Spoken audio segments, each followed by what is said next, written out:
Hello once again, audience. Today I'm gonna do something someone should have done long ago. Defend the ending of How I Met Your Mother. And if you enjoy this video, please subscribe. I am so close to 400 subscribers and I'd really appreciate it. How I Met Your Mother is told from the perspective of Ted. And as the namesake says, it is the story of how Ted became the person he needed to be in order to be with the mother. It follows Ted, a self-proclaimed romantic, Marshall and Lily, the show's usual moral compass, Barney, the comic relief who becomes a real boy, and Robin, a self-proclaimed career woman and the main love interest throughout the course of the show. The last season of the show takes place almost entirely during Robin and Barney's wedding, allowing the writers to bring back a lot of fan-favorite characters, but also forcing Barney and Robin to mature into characters that could commit to each other.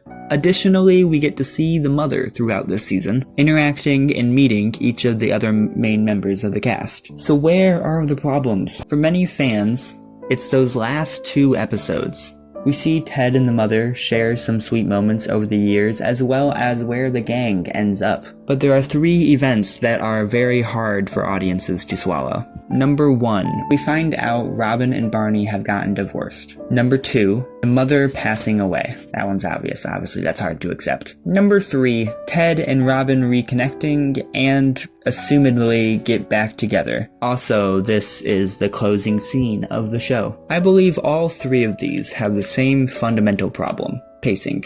This whole epilogue takes place in just 50 minutes. That may sound like a lot, but that is over 15 years of time. So for the audience, this can come across as rushed, but I don't think that's an entirely accurate way to describe it. Ted's kids have been alive long enough to have been told stories by Ted. God knows Ted has been telling stories. But this one isn't about what his life was like with their mother. Surely he's talked about that before. No, he's talking about becoming the person he had to be, how he met their mother. In these final moments we see, the bits in the future are more akin to lines connecting the people he's talked about in these stories and the people his kids actually know. Even if it's somewhat unsatisfying, it still makes sense story-wise. More on Ted ending up with Robin. This can feel like a step backwards or regression. We just saw Ted move on, find the love of his life, and get his happy ending.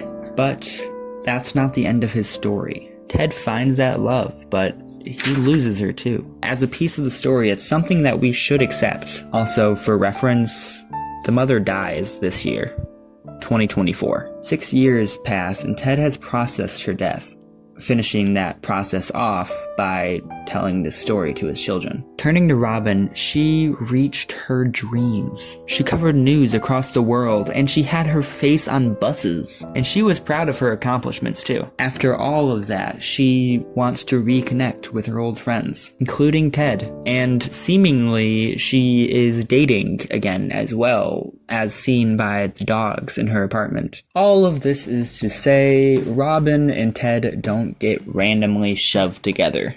Their stories were held apart by different long-term interests. Robin wanted her career and Ted wanted a family. They didn't kill the mother off so Ted and Robin could get together. She passed away, and that is Ted's reality. That's just how his story goes. He kept living and reconnected with Robin. Their conflicting interests now gone, and they found each other again. The actors in the show are so amazing. I love not just how they play the characters, but how they play a group of friends. Also, tip hats to the writers.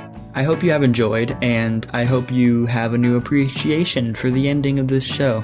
Like, subscribe, watch my other video on How I Met Your Mother, and thank you for watching. Goodbye.